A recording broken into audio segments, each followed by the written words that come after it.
I welcome everybody here in the studio, and welcome to you who are watching virtually. Chef Sandra Lewis with Life at the Table. As Danielle mentioned, it is our third session. It's amazing to me how time flies. But we began by talking about the top 10 pantry essentials that you need to have on hand to answer the most important question of the day, which is, what's for dinner? That is it. That was our first session. You can watch that online. Second session, we talked about knife skills. What's the most important tool that you can have in your kitchen? A knife, a chef's knife. So this is a proper chef's knife. It's 8 to 10 inches on the blade. And I talked a lot in that last session about chopping, how to hold the knife, etc. One thing I wanted to kick off this session with, pan searing, is how to keep your knife sharp. So sharp begins with the steel. This is called a steel. This is to hone your knife. This does not necessarily sharpen your knife, but it hones it. So what happens when we cook, chop or cut? Little microscopic pieces of this blade splays off to either side. And that is what will dull your knife quicker than anything. So you take your steel and you true up the blade by running it from the heel of the knife to the point, and you do it equal amounts of times on either side of this blade, and all it does is we're truing up. And notice I'm just running my knife down the side of this steel. And for a lot of beginners, that feels a little awkward because you're pulling this really sharp blade down towards your hand, towards you. And so the way I suggest, if you're new to your knife and keeping it sharp, is to put your steel point side down on your cutting board and then run it this way. It feels a lot more secure when you're starting out. So that is how you keep your knife sharp. Now, my question to you is, how often do you need to true up your blade? Wait, I'm going to give you a chance to think about that. What would she be wanting to hear? How often should you true up your blade? Every time, bingo! It's a bingo over here. Every time you use it. And people are like, what? I'm like, look, you all use equipment. You have to maintain that equipment. I'm going to tell you, this is the most important piece of equipment you have in your kitchen. Keep it sharp. And then as far as brands go, I do believe I said this last session, what's the best brand of knife that you can buy? Nobody wants to guess that one because there's a lot of different thoughts out there. My best advice to you is a sharp one. The price point does not matter. They all come sharp. And so just keep your knife sharp. That would be my admonition to you, and before we get started with this pan searing, because what is pan searing? Typically focused on a protein, and we need knives to help us manipulate that protein, cut that protein, etc. So you want a sharp knife. So all right, let's talk about pan searing. Now, when my girls were growing up, I was a single mom, raised 2 girls by myself, and when they were old enough to reach the knobs on the washer and dryer, I said, hey, girls, come here. I want to introduce you to your new best friend. And they're like, what? I'm like, washer, dryer. Your clean clothes are now your responsibility. And they were like, okay. I mean, literally, they were probably between 8 and 10. And you know what? To this day, they have thanked me for that life lesson, because they would come home from high school and they go, can you believe so-and-so's mom still does their laundry? And I'm like, oh, they don't always like everything we train them on, but it sticks. And I am here to tell you that pan searing is your new best friend, because you are going to get a restaurant-worthy protein on a home budget. And who doesn't like that? Think about when you go to a restaurant, what do you sit down and you do? And you go, gosh, I think I'll have the pan-seared chicken with a really nice sauce. And where is that on the menu? It's on the really expensive section of the menu, because pan searing sounds really difficult to do. But it is not difficult to do. And I am here to tell you, if you want dinner on the table in a flash, this is a technique that you need to learn. So a few tools before I show you the pan searing in action. First of all, let's talk about pans. So I have, as you can imagine, I don't know how many pieces of cooking equipment I have, and especially pans. I have brought a variety here today to show you that you can really do this skill with anything. So this is carbon steel, one of my favorites, and this is cast iron. So a little different metal, but they both sear beautifully, absolutely beautifully. My favorite brand of cast iron, this is Victoria. This is out of Peru. I love Victoria cast iron. Of course, this is Lodge. I do have several Lodge pieces as well. This carbon steel just happens to be Lodge. So those would be my two favorites. But if you're thinking, I just want to get started, I don't have cast iron, I don't have carbon steel, fine. You can absolutely do pan searing in a skillet like this. So what's the one piece of cooking or the type of cooking, pan that I haven't showed you? It would be like nonstick. So number one, if you have chemically coated nonstick, throw it away. That would be my best advice, because that stuff comes off. And you're like, wait, where did that go? Think about that one. I know where it went. And the other thing is, which I love, and I have several pieces of ceramic cookware, but those aren't going to give you that browning crust that we're looking for. Because with the technique of pan searing, it is high heat, right? And it is quick. And this is why I'm telling you, it's your new best friend. So you've got to have this high heat, and then you're going to put your protein into that pan. And then I bet you guys have all done it. You've all like, I'm going to do this. Yeah, I can do this. And so you heat up your pan, you put your protein in there, and then what does it do? Stick. It's sticking, right? And you're like, wait. And you're like, ruining your protein in your pan because it's stuck, right? So it's okay. You want this cookware really hot, and then when that protein hits that heat with a little bit of oil, it's going to stick. That is absolutely normal, and that is what you want.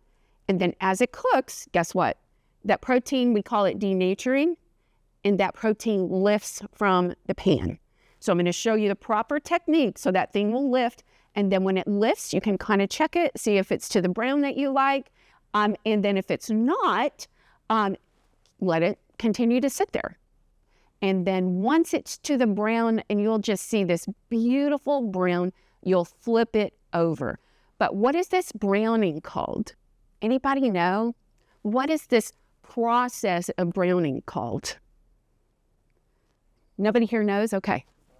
Yeah, all right, bingo, another one here, bingo. Yes, it is called the Maillard reaction. Like, what in the heck is that? That is someone's last name. He was a French physicist, and he studied the reaction of amino acids and heat, and he was like, wow, this thing browns, and oh, I'm seeing this in baked goods. What's the favorite part of a baked good? For me, it's the top, because you got that little crunch, you got that little brown. That's the Maillard reaction. They toast hops when they make beer. That's the Maillard reaction. Anytime you see browning, and browning on food means flavor. It just means flavor. It is the Maillard reaction. So the thing that you are looking for in this technique is called the Maillard reaction. You want that brown. It is, my favorite part of growing up, my mother would make this baked chicken dish, and she'd put it into the oven and pull it out, and the chicken was kind of stuck, but it had all these brown little bits of crust and everything. I would take my spoon. I would just eat it. My family's like, what are you doing? Kind of like I was getting the dregs. And then when they caught on, we fought over it all the time. Me and my brothers, we fought over those little dregs because that is the best part. Now, I also talk about pan searing as sear it here. This is our cooktop. Sear it here, but you're going to finish it in the oven. Wait, where's the oven? No, we don't have an oven here today. That's my favorite part of pan searing, is I'm going to start it on the stovetop. I'm going to get that browning. When it's brown, I'm going to flip it over. And once I flip it over, the stovetop goes off and I rush it to the oven, because it's going to cause a little bit of, popping oil and things like that. I just like to get it out, put it in the oven a couple of minutes, and it's done. But today, so that's what you can do when you're at home. But today, I'm going to show you how to pan sear and then just finish it on the stovetop. And for the star of our show, we have a wonderful piece of chicken. So chicken breasts, you buy them and you've got, a large family package. That's the cheapest way you can buy it. And for those of us who are like single households, you're like, what? So here's what I do. I buy them because they come cheaper that way. And then I literally put them in baggies like this. And then I assemble them in a bigger bag and I write on the bags, not with the tray. The tray came because I traveled today, but in a bigger bag. And I go 1 chicken breast, portions. And that way I know when I pull out a bag, I've got 1 chicken breast. So that's how I kind of meter out and save a little bit of money and also use my best friend, which is my freezer. So there you have it. So what happens to this beautiful protein? Well, I'm going to take this protein out. We are going to prep it for cooking. I'm going to use this tray here to prep it. Now, you'll notice with chicken breasts, these are huge chicken breasts. Really you only need about 4 ounces. That is a serving. This is what I would call a portion because it's more than a serving. But the first thing I want to do is kind of even it out because when you've looked at chicken breasts before, right, you've got a really thick part, really thin part. And so I leave it in this little plastic bag. I have my little mallet, right? And then I am just going to position this so that you can see it. I just give it a little bit of a pound. I mean, these plastic bags are good for a lot of things like that. The other thing I do is I will, this came home with me by accident. And I'm like, oh, I can use this. So if I wanted to, I could put my chicken breast in here and pound it. I could pull out the plastic wrap, whatever works. But you just want to kind of pound it a little bit, even it out. So that's step number 1. You want to make sure that protein is nice and even for cooking purposes, right? Because the thicker part of a protein is going to take longer to cook than the thin part. That goes on my tray. And the next most important part will be the seasoning, the salt. I know salt has got a really bad reputation, but we really need salt. We would not be here without salt. We don't have any salt in our body. So this is my kosher salt, and I have it in this salt cellar, big box at home and on a shelf. And then I just refill this and just use it from here. And it's a very tactile experience. That's the other thing I love about cooking. It's very tactile. It's very sensorial. It's a very sensory experience. How's that? All right. So I'm going to reach in here and look, I'm going to do my hand above and you can see how beautifully the salt falls. I had someone in a class ask me, why do you put your hand way up here? And she's like, I said, well, if I'm doing salt down here, where's the salt going to fall? Right where my fingers are. But if I do it from up here in just a few little, flips of my finger, that salt falls beautifully onto the chicken. And she goes, oh, I thought it was just because you looked cool. And I was like, no, maybe I do look cool. You know that chef guy that was always like doing salt off his elbow? I can't do that trick today. Sorry, y'all. But all right, so season it. And now we get to the good part. Right? We are going to turn this baby on and we are going to heat our skillet. So when we heat our skillet, does it have oil in it? So here's the deal. People are like, oh yeah, I can saute, I can pan sear. And so they go get their pan. Yay, you've got a nice, carbon steel or cast iron here. And you go, oh yeah, okay, pan, oil, burner. Wrong. I want you to remember this phrase. Hot pan, cold oil. Hot pan, cold oil. Almost every time that you are going to put something in a pan with oil, the pan needs to be hot and the oil needs to be put in after this pan is hot. When the oil hits the skillet, it is at temperature. And the reason why we want to put the oil in here is because right now there's microscopic pores in this pan. If we poured the oil in, it's going to go into those pores. As we heat it, those pores close up, so the oil sits on the surface. That helps create that non-stick surface that we're looking for. And of course, carbon steel and cast iron help as well. All right, I'm going to turn this on. This won't take long. And for cast iron and carbon steel, you really want to see some smoke coming off of that pan. A little different effect with the stainless steel. I'm not going to show you that today. We're going to stick with the cast iron and carbon steel.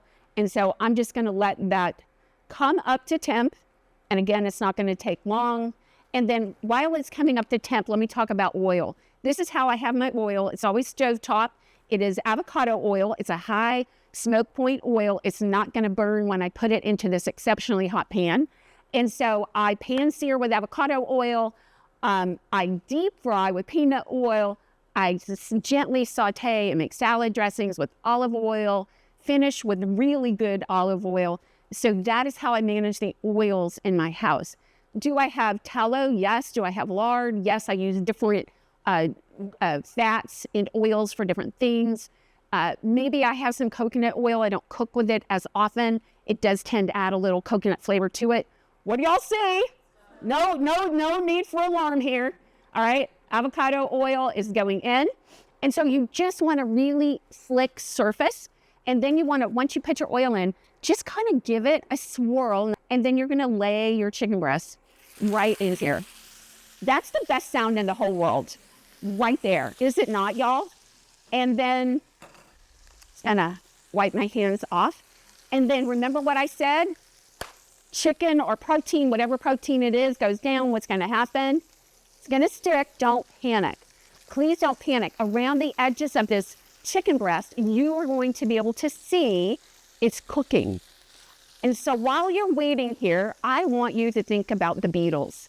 I want you to remember, let it be, let it be, let it be. And then you can take your tongs and lift it up. Ooh, it's looking good, but I'm going to let it be. And it's on the highest temperature possible. So on your stove tops, you may need to adjust the BTUs that come out of either a gas flame or an electric burner to kind of manage this whole process. But for this, I'm leaving it on high. And this is amazing. I'm just going to flip it over.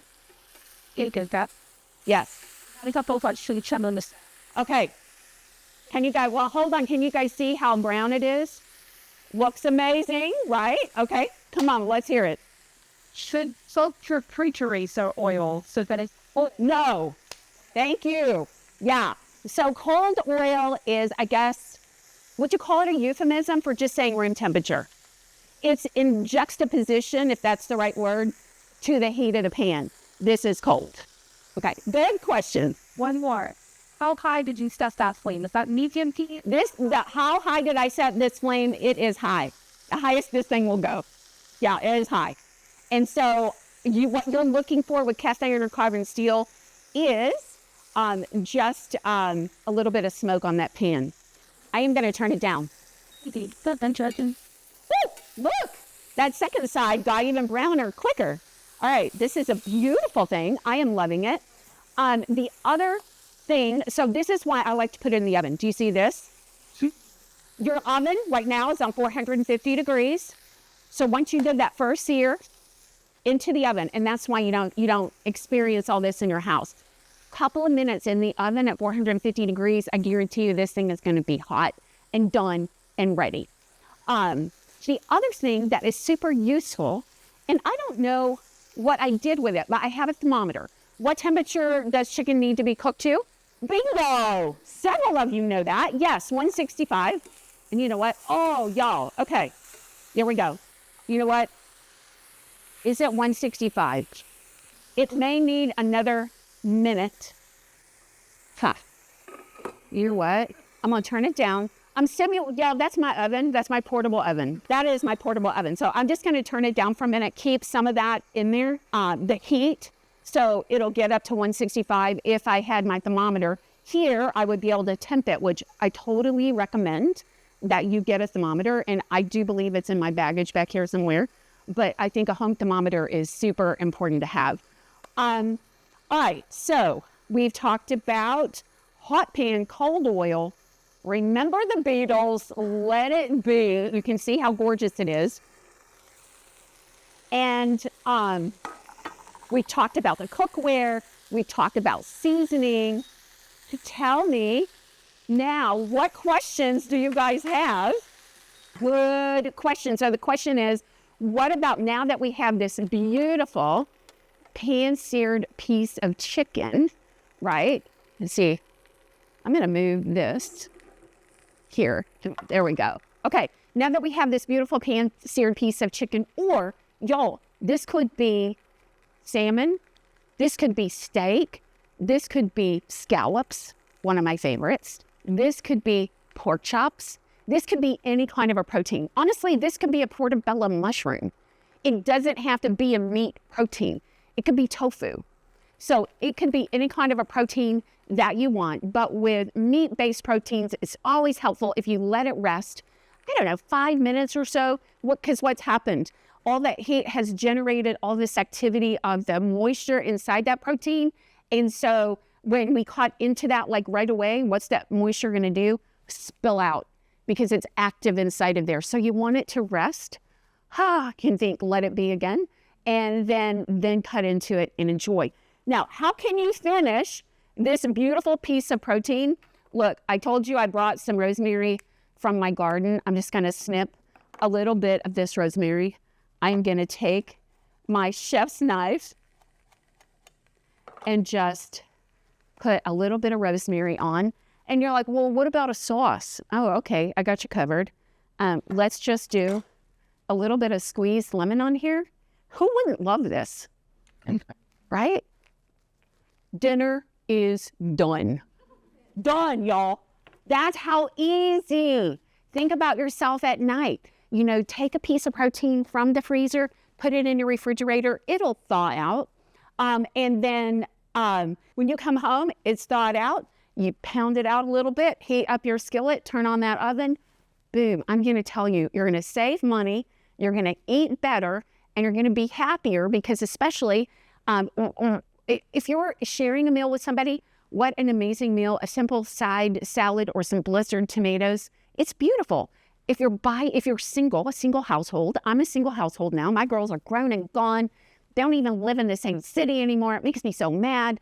I raised them to be these independent women, and what did they do? They went off and went being independent women. But I take some time at night and I create margin in my life. And I take a deep breath.